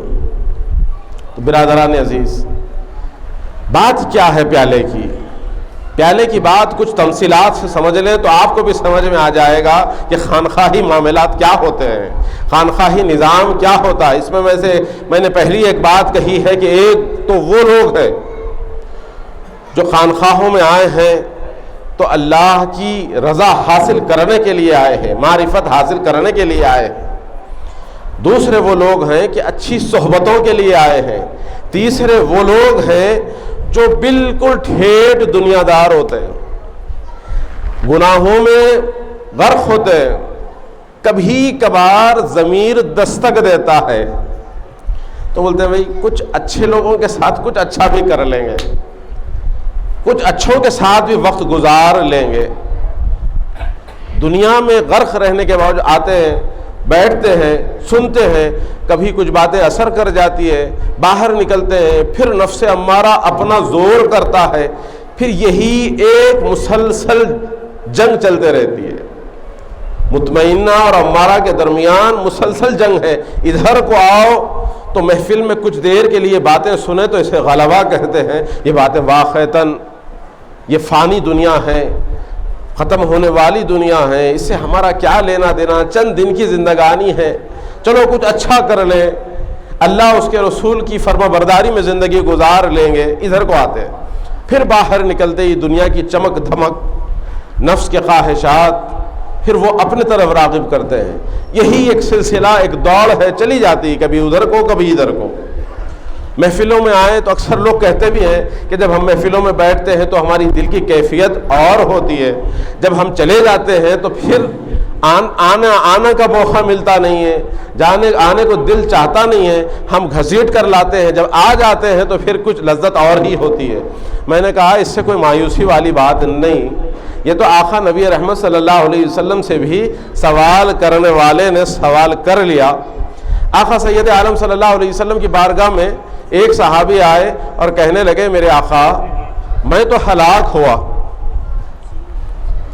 میں تو ہلاک ہو گیا، میں تو ہلاک ہو گیا۔ آقا نے فرمایا کہ کیا بات ہو گئی؟ وہ میرے آقا نبی رحمت ہے، فرمایا کہ کیا بات ہوئی؟ کہنے لگے یا رسول اللہ جب میں آپ کی صحبتوں میں رہتا ہوں تو دل کی کیفیت کچھ اور ہوتی ہے، جب میں یہاں سے چلا جاتا ہوں تو پھر کیفیت بدل جاتی ہے۔ آقا سید عالم فرماتے ہیں کہ وہی کیفیت تیری ہمیشہ ہوتی تو تجھے فرشتے نظر آنے لگتے۔ تو یہ کوئی غلط بات بھی نہیں کہ آدمی آیا اور گیا، تو جب حاضری اور موجود پر جو کیفیات ہوتے ہیں یقینی بات ہے کہ وہ تو خاص کیفیات ہوتے ہیں، جانے کے بعد وہ کیفیت نہیں ہوتی۔ تو لوگ اس ارادے سے بھی آیا جایا کرتے ہیں، اور کچھ لوگ ایسے ہوتے ہیں کچھ دنیاوی طلب لے کر آتے ہیں، لیکن پیر وہ ہوتا ہے کہ سارے آنے والوں کی حالات سے واقف ہوتے ہوئے، سارے آنے والوں کی حالات اور ان کی طلب سے واقف ہوتے ہوئے کسی کو ایسی جملہ نہیں کہتا، ایسی بات نہیں کہتا جس سے اس کا دل ٹوٹ جائے، بلکہ ہمیشہ محبتوں بھری باتیں کرنا، اس کو سینے سے لگانا۔ معلوم ہے کہ ان کے کاروبار کچھ عجیب و غریب کاروبار ہے، ان کے کاروبار کچھ عجیب و غریب کاروبار ہیں، مختلف کاروبار میں وہ گھرے ہیں، لیکن اس کے باوجود بھی پیر کی شان یہ ہوتی ہے، اللہ والوں کی شان یہ ہوتی ہے، خانقاہی نظام یہ ہوتا ہے کہ وہاں پر وہ اپنی زبان سے کچھ نہیں کہتے، زبان سے کچھ نہیں کہتے، بلکہ ہر وہ شخص کو دل سے لگاتے، سینے سے لگاتے ہیں۔ اور کچھ ایسے بھی ہوتے ہیں خانقاہوں میں آتے ہیں تو ارے وہاں مریض بن کر آتا تو شفا پا جاتا، خانقاہوں میں آیا اور مریض بن کر آیا، مرض اتنے امراض لگے ہوئے ہیں، امراض تو پورے بھرے ہوئے ہیں، ہر قسم کا مرض لاحق ہے آج کے معاشرے میں، تو وہ مریض بن کر آتا طبیب کے پاس تو شفا پاتا۔ لیکن بعض ایسے بھی ہوتے ہیں کہ خانقاہوں میں طبیب بن کر آتے ہیں، طبیب ناخص بن کر آتے ہیں اور آ کر ٹٹولنے کی کوشش کرتے ہیں کہ بھئی ان کے پاس ہو کیا رہا ہے، ان کی کیفیت کیسی ہے، ان کا لباس کیسا ہے، ان کا بول چال کیسا ہے، ان کا تلفظ کیسا ہے، ان کی ادائیگی کیسی ہے، یہ گفتگو کر کیا رہے ہیں، یہ حدیث کی عبارت صحیح پڑھ بھی رہے ہیں یا نہیں پڑھ رہے ہیں۔ ارے الفاظ کا علم تیرے پاس ہے، معنی کا علم ان کے پاس ہے۔ تو وہ معنی کا علم لینے کے بجائے وہ لفظوں میں الجھ پڑا۔ تو ایسے کئی لوگ آپ کے پاس خانقاہوں میں آتے ہیں، لیکن پیر کا کام یہ ہوتا ہے کہ وہ ہر آنے والے کو سینے سے لگاتا ہے، ہر آنے والے کو سینے سے لگاتا ہے۔ بعض مرتبہ تو آپ کا بھی مشاہدہ ہوا ہوگا کہ نشہ کرنے کے بعد انہیں خانقاہ کا خیال آ گیا، یا سامنے سے جا رہے تھے، آواز آ گئی، بولے چلو جائیں گے، لیکن اس کو بھی دھتکارا نہیں جاتا، لیکن لعین یہ کیا حرکت کرا، حرام، اللہ اس کے رسول کی جس پر لعنت ہو، تو نے شراب پی کر آ گیا اس مقدس محفل میں۔ ایسا نہیں کہتے، ایسا نہیں کہتے، بلکہ اسے بھی جگہ ملتی ہے، وہ بھی بیٹھتا ہے، وہ بھی سنتا ہے، اس کو بھی سینے سے لگایا جاتا ہے۔ اس کے بعد کیا اثر ہوتا ہے؟ جب یہ کیفیت ہوئی، آیا گیا، بعد میں لوگوں نے کہا کہ بھئی یہ کیا ہوا، تو کیا حرکت کر دیا وہاں محفل میں، تو چیخ پکار بھی کر دی، آواز بھی بلند کر دی، حضرت سے بار بار جا کے گلے بھی مل رہا تھا۔ ایسا ہو گیا، وہ شرمندہ ہے، دوبارہ آیا، سبارہ آیا، بار بار آیا۔ یہ لوگ اپنے زبان سے زیادہ اپنے عمل سے دعوت دیتے ہیں، اپنے عمل سے دعوت دیتے ہیں، زبان سے نہیں کہتے، ہاتھ میں ڈنڈا لے بیٹھے، چھڑی لے بیٹھے، پیسہ کرا، تو یہ نافرمانی کرا، یہ نافرمانی کرا، تو فاسق، تو فاجر، تو کافر، فلاں۔ نہیں، یہ خانقاہ والوں کا کام نہیں۔ یہ تو بڑی محبتوں سے بات کرتے ہوئے اپنے عمل سے دعوت پہ دعوت دیے جا رہے، دعوت پہ دعوت دیے جا رہے۔ وہ خود دھیرے دھیرے دھیرے دھیرے اتنا زیادہ متاثر ہو جاتا ہے کہ وہ ساری چیزیں اس کی دور ہو جاتی ہے، اور کہنے والے نے کیا اچھی مثال دے کر سمجھائی۔ لیکن بھئی آپ ایک ایسی ٹرین میں سفر کر رہے ہیں جس کے گلاسز بھی بنے، آج تو اے سی کا زمانہ ہے، پردے چھٹے ہوئے، شٹر پڑے ہوئے، اور آدمی چڑھا نامپلی سے، سکندرآباد سے بیٹھ گیا اور سفر کر رہا۔ سفر کے اندر کیفیت کیا ہے؟ اندر بیٹھا ہے، دوست احباب بیٹھے ہیں، ساتھ کے مسافر ہیں، کھا رہا، پی رہا، سو رہا، اور سفر جاری ہے۔ جب گاڑی رکی تو معلوم ہوا کہ بھئی اجمیر آ گیا۔ جب ذرا سا گردن نکال کر دیکھی تو بولے یہاں آ گیا، خواجہ کے دربار میں حاضر ہو گیا۔ بولے یہ ولیوں کی شان ہے کہ سفر کراتے ہو مسافر کو پتہ بھی نہیں چلتا۔ خانقاہوں میں آؤ اور بیٹھ جاؤ، تم منزلیں طے کر رہے ہیں، منزلیں طے کر رہے ہیں، منزلیں طے کر رہے ہیں، اور پتہ ہی نہیں چل رہا کہ کہاں پہنچ گیا۔ جس دن احساس ہوا، یا پھر تیرے ملنے والے قدیم دوست ملے تو پھر پتہ چلا، بولے آپ ہی ہیں وہ۔ بولے میرے کو تو پتہ ہی نہیں چلا کہ میرا معاملات کب بدلے، زندگی میں کب انقلاب آیا، کیا ہوا، کیسے ہوا۔ صرف یہ صحبتوں کا اثر ہے، صحبتوں کا اثر ہے۔ دوسری بات، یہ بیعت سے فائدہ میں ابھی عرض کر رہا تھا کہ بھئی نوجوان سوال کرتے ہیں کہ بھئی بیعت کریں، حضرت قبلہ کے ہاتھ پہ ہاتھ پکڑے، حضرت کا پیالہ پی لیں، حضرت کے ہاتھ پر بک جائیں، اس سے ہمیں فائدہ کیا ہوگا؟ اس سے ہمیں فائدہ کیا ہوگا؟ میں ایک بلا کہ بھئی وہ فائدے کی بات تو میں عرض کرتا ہوں کہ فائدے کیا ہے، نقصان کیا ہے، دونوں باتیں آپ سے عرض کر دی جائے گی، لیکن ایک بات سن لو، عام ہمیں سمجھنے کے لیے یہ بات ضروری ہے کہ تمثیلات کے ذریعے یہ سنت الہیہ بھی ہے، میرے آقا نبی رحمت کی سنت ہے، میرے آقا سید عالم کے علی کی سنت ہے، تمثیلات سے بات سمجھانا۔ ہمارے اکابرین کی سنت بھی رہی ہے کہ معاملہ کیا ہے۔ دیکھیے گا ہر نوجوان کو بات یہ بڑی آسانی سے سمجھ میں آ جاتی ہے۔ میں نے کہا کہ بھئی ٹھیک ہے، بیت کا فائدہ کیا ہے، وہ پورے اس کے روحانی فوائد کیا ہے، غرغرے کے وقت کیا فائدہ ہے، قبر میں کیا فائدہ ہے، حشر میں کیا فائدہ ہے، حساب و کتاب میں کیا فائدہ ہے، میزان میں کیا فائدہ ہے، پل صراط پہ کیا فائدہ ہے، یہ سارے فائدوں کی فہرست ہمارے اکابرین نے ہم کو سمجھائی ہے. وہ اپنا سبق دہرا دیں گے آپ کے سامنے، لیکن پہلے ایک بات یاد کر لیں. ایک بستی میں ایک حکایت میں نے ان سے سنائی. ایک بستی میں ایک شریف النفس بچی رہا کرتی تھی، جس کا باپ نہیں تھا، یتیم تھی. ماں کی خواہش تھی کہ بھئی اولاد کو پڑھانا، شریف گھر کی تھی، پڑھے لکھے گھر کے خاندان سے تعلق تھا. بچی کو پڑھایا گیا. اسکول کا جب مرحلہ طے ہوا تو کالج میں بھیجا گیا. کالج میں جانے لگی، آنے لگی. اب وہ لباس کا سطر کا احترام تھا تو برقعے کا استعمال ہو رہا تھا. شریعت کے مطابق سارا برقع ڈھانکی جا رہی آ رہی. لیکن چند بدخماش لونڈے جو کہیں نہ کہیں بستیوں میں نظر آتے ہیں، چوراہوں پہ ٹھہرنے والے اوباش قسم کے لونڈے، جاتے آتے اسے کامنٹس دیتے، جاتے آتے اسے کامنٹس دیا کرتے.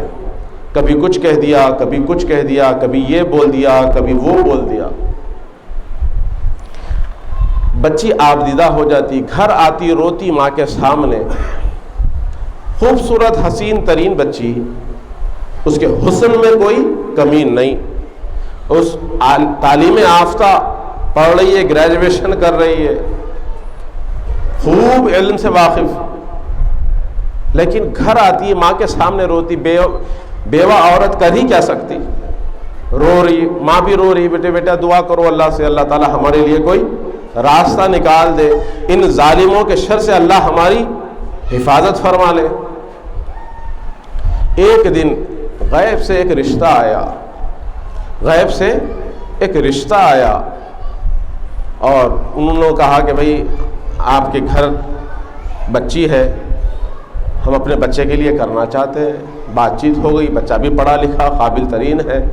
بچے کا باپ پولیس کا اعلیٰ عہدیدار ہے. بچے کا باپ پولیس کا اعلیٰ عہدیدار. رشتہ ہو گیا، مبارکبادیاں ہوئے، منگنی کی رسم ہو گئی، منگنی سجی، لوگ چلے گئے. بستی میں بات پھیلی، بھئی فلاں گھر کی بچی کہ کیا نصیب لائی یار، کیا نصیب لائی کہ فلاں پولیس کے اس اعلیٰ عہدیدار کے بچے سے اس کی منگنی ہو گئی ہے. پولیس کے اس اعلیٰ عہدیدار کے بچے سے اس کی منگنی ہو گئی ہے. مبارکبادیاں چلے، خوش ہونے والے خوش ہوئے، حسد کرنے والے حسد کرے.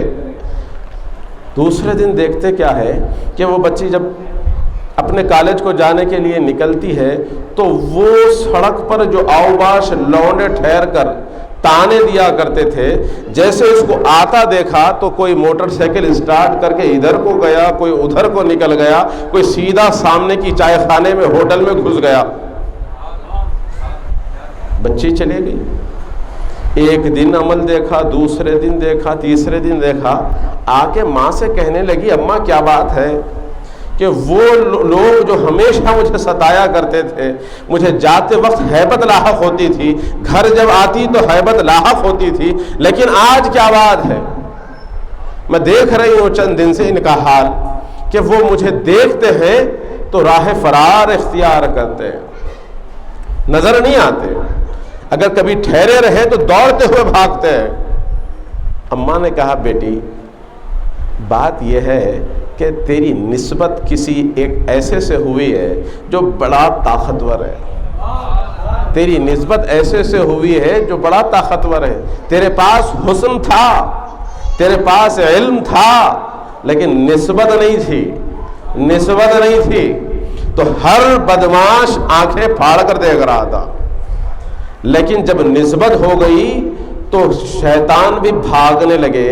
یہ دنیا کا حال ہے. ویسے ہی ہم اگر کسی پیر کامل سے اپنا رشتہ جوڑ لیتے ہیں تو پھر آدمی وہ یاد رکھ لے کہ یہ سارے شیاطین جو انسان کو ہلاک کرنے پر آمادہ رہتے ہیں وہ بھاگنے لگتے ہیں. اس میں ہمارا کوئی کمال نہیں ہوتا.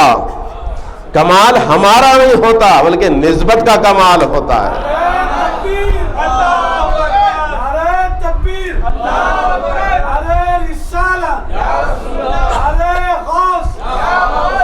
نسبت کا کمال ہوتا ہے۔ میں نے کہا میرے بھائی، اگر کسی سے ہماری، آپ یقینی بات ہے کہ آپ پڑھے لکھے تعلیم میں یافتہ عالم دین ہیں، آپ عالم دین ہیں، لیکن ہم نے اکابر علماء اکرام کی سیرتیں پڑھی ہے، وہ کسی نہ کسی پیر کامل سے وابستہ رہے ہیں، وہ کسی نہ کسی پیر کامل سے وابستہ رہے ہیں، وہ کسی نہ کسی کا پیالہ ضرور پیے ہیں، وہ کسی نہ کسی کے دیکھنے والے بنے ہیں، مطلب بن جائیں۔ اور رہا سوال فائدے اور نقصان کا، تو تم سے لینا ہی کیا ہے؟ پیر صاحب تم سے لیتے ہی کیا ہے؟ اگر تیری اپنی خوشی ہو تو ایک ٹریڈیشن ہے، ایک روایت ہے، ایک نظام بنا ہوا ہے، ایک طریقہ کار ہے، کلچر ہے کہ 2 پھول کے ہار 10 کے بھی لے لے 20 کے بھی لے لے، چاہا تو 10 کے لے چاہا تو 20 کے لے، آدھا کلو مٹھائی کا ڈبہ لے لے، ایک 25-50 روپے کے مرمرے لے لے، تھوڑی سی مصری لے لے، چلا جا۔ اگر اتنا بھی خرچہ کرنے کو تیرا دل نہیں چاہتا ہے تو کچھ بھی نہ لے جا، تجھ سے کوئی گلہ ہے نہ شکوہ ہے، کوئی گلہ ہے نہ شکوہ ہے، بلکہ تجھے بٹھایا جائے گا، پڑھایا جائے گا، ہاتھ میں ہاتھ لیا جائے گا، ان پاک نفوس سے تیرا رشتہ جوڑ دیا جائے گا، ان پاک نفوس سے تیرا رشتہ جوڑ دیا جائے گا۔ نقصان کیا ہے؟ اب اگر تجھے عارفین کے اقوال پر بھروسہ ہے تو سمجھ لے کہ پیروں کے پیر پیرانے پیر غوث العظم دستگیر کیا فرماتے ہیں؟ فرماتے ہیں کہ میں نے اپنے رب سے 70 مرتبہ عہد لیا ہے، میرا مرید کبھی بے توبہ مرے گا نہیں۔ اب یہ وعدہ اس عارف کا ہے، اس قادر کا ہے، اس غوث کا ہے، اس دستگیر کا ہے جو یہ بشارتیں دیا ہے۔ اب اس سے فائدہ کیا ہے کہ اگر کبھی تجھ سے کوئی خطا ہو جائے تو وہ پردہ پوشی کرنے والا غوث موجود ہے۔ اگر کبھی مصیبت میں گھر جائے، اگر کبھی مصیبت میں گھر جائے تو اس شیخ کو آواز دے دے، وہ دستگیر ہے تیرے لیے، وہ دستگیر ہے تیرے لیے، تیری دستگیری کرنے کے لیے لبیک کہتا ہے۔ ارے میں نے ایک جملہ اور عرض کیا میرے بھائی، ذرا غور کر لے، ذرا غور کر لے کہ دستگیر کی شان، میرے پیر کی شان کیا کہیے گا، غوث اعظم کی شان تو وہ شان ہے کہ بندے مومن جب کبھی مرید پکارتا ہے تو وہ تو مدد ہوتی ہی ہے، اور کبھی پکارنے کی ضرورت بھی نہیں پڑتی، پکارنے کی ضرورت نہیں پڑتی، صرف ایک مرتبہ جب پیالہ پیا، ہاتھ میں ہاتھ دیا، زبان سے اقرار کر لیا کہ میں آپ کی غلامی میں آ گیا ہوں، آپ کو اپنا آقا تسلیم کر لیا ہوں، وہ جواب میں وہی کہتے ہیں کہ میں اب تیری نگہبانی کی ذمہ داری میں بھی قبول کرتا ہوں، میں بھی یہ وعدہ کرتا ہوں کہ بس تو میرا ہوا تو میں بھی تیرا ہوا۔ نعرہ تکبیر، نعرہ رسالت، نعرہ غوث۔ پیرانے پیر غوث العظم دستگیر یہ فرماتے ہیں کہ اے مرید، تجھے فکر کرنے کی ضرورت نہیں ہے، تجھے فکر کرنے کی ضرورت، تو برا ہے تو کیا ہوا، میں تو اچھا ہوں، میں تو اچھا ہوں۔ یہ ارشاد کس کا ہے؟ ہر خاص و عام کو معلوم ہے۔ پیرانے پیر غوث العظم دستگیر فرماتے ہیں کہ میں اچھا ہوں، میں نے اپنے رب سے وعدہ کیا ہے۔ اور میرے آقا کیا فرماتے ہیں؟ اے بندے مومن، اگر تیرے دل میں رئی کے دانے کے برابر بھی ایمان لے کر مر جائے گا تو تیری شفاعت کا ذمہ میرا، تیری شفاعت کا ذمہ میرا، وہ رحمت عالم فرما رہے ہیں۔ اور ادھر پیر فرما رہے ہیں کہ میں تجھے بے توبہ مرنے نہیں دوں گا، ورنہ کئی ایسے بھی مرے ہوں گے، اللہ سب کے ساتھ خیر کرے۔ ہم تو ہر ایک کے لیے حسن ظن رکھتے ہیں، ہر مسلمان کے لیے، ہم تو تمام انسانوں کے لیے دعا گو ہیں، کیونکہ ہم جن کے ماننے والے ہیں، ہمارے جو اکابرین ہیں، وہ ہمیں یہی تعلیم دیے ہیں کہ ہم کسی کا برا نہیں سوچتے، ہم کسی کا برا نہیں سوچتے۔ تو ہمارا تو حال یہ ہوتا ہے، لیکن کچھ بدنصیب ایسے بھی ہوتے ہیں ساری زندگی اللہ اللہ کرے ہوں گے، لیکن خاتمہ بالخیر ہونا کمال ہے۔ انما الاعمال بالخواتم، یہ میرے آقا کا ارشاد ہے کہ خاتمے کا دار و مدار، اعمال کا دار و مدار تو خاتمے پر ہے۔ اگر تیرا خاتمہ درست ہے تو کامیاب ہے۔ میرے آقا فرماتے ہیں کہ کوئی بندہ ایسا بھی ہوتا ہے، یا آقا نبی رحمت کا ارشاد ہے کہ کوئی ایسا بھی ہے کہ ساری زندگی چلتا چلتا چلتا جنت سے ایک بالش کے فاصلے پر رہا اور جہنمی ہوا، اور ساری زندگی چلتا چلتا دوزخ سے ایک بالش پر رہا، جنتی ہوا۔ تو یہ پیران پیر غوث العظم دستگیر ہی کا تو فیضان ہے کہ اگر برائیوں میں ملوث بھی رہا خادری ہو کر، لیکن پیر اسے بے توبہ مرنے نہیں دیں گے۔ جب بے توبہ مرے گا نہیں، ایمان پر مرے گا، میرے آقا کی شفاعت ہوگی، میرے آقا کی شفاعت ہوگی تو خدا کی رحمت جوش میں ہوگی۔ برادران عزیز، میں نے کہا کہ بھئی یہ ساری باتیں غرغرے کے وقت یہ ہم قادریوں کا یقین ہے کہ ہمارے لیے ہم ارواح طیبہ کی آمد ہوتی ہے، ارواح طیبہ کی آمد ہوتی ہے۔ میری بالی پہ جب تشریف لائے شاہ جیلانی، نجف، بغداد، طیبہ، کربلا، کیا کیا سمٹ آئے۔ میری بالی پہ جب تشریف لائے شاہ جیلانی، نجف، بغداد، طیبہ، کربلا، کیا کیا سمٹ آئے۔ یہ سارا کچھ معاملہ ہوتا ہے کہ وہ نفوس مطہرہ، وہ ارواح طیبہ کی آمد ہوتی ہے اور پھر ہم ان کے ساتھ سفر کرتے ہیں۔ اس کے اوپر بھی یہ بات کہی جاتی ہے کہ بھئی جب آدمی کی جانکنی کا وقت ہوتا ہے، آدمی کی جانکنی کا وقت ہوتا ہے تو کیا کیفیت ہوتی ہے، تو اس کی مثال یوں سمجھائی گئی کہ کیکر کے درخت پر ململ کا کپڑا ڈال دو اور اس کپڑے کو کھینچ لو، ویسے ہی جب روح نکلتی ہے تو ایسی ہی تکلیف ہوتی ہے۔ لیکن بعضوں نے کہا کہ جیسے مومن کا حال یہ ہے کہ مسکے سے بال کھینچ لو، کوئی فرق پڑتا ہے؟ جو کی تو حرکت بھی نہیں ہوتی ہے، بال نکل گیا۔ بولے پھر کیا بات ہے، یہ دو باتیں بڑے متنازع پیدا ہو رہی ہے۔ کہا یہ جاتا ہے تکلیف اپنی جگہ برحق ہے، تکلیف اپنی جگہ برحق ہے، لیکن جن کی آمد ہے ان کے جلووں میں اتنا غرق ہو گیا کہ تکلیف کا پتہ ہی نہ چلا، تکلیف کا پتہ ہی نہ چلا، ہنستے ہنستے اس دنیا سے چلا۔ یہ فائدے ہیں۔ اور اگر پھر آگے کی باتیں اور بھی ہیں تو بولا یہ فائدے، یہ فائدے، یہ فائدے، سارے فائدے مل سکتی ہیں، اور اگر نہ ملے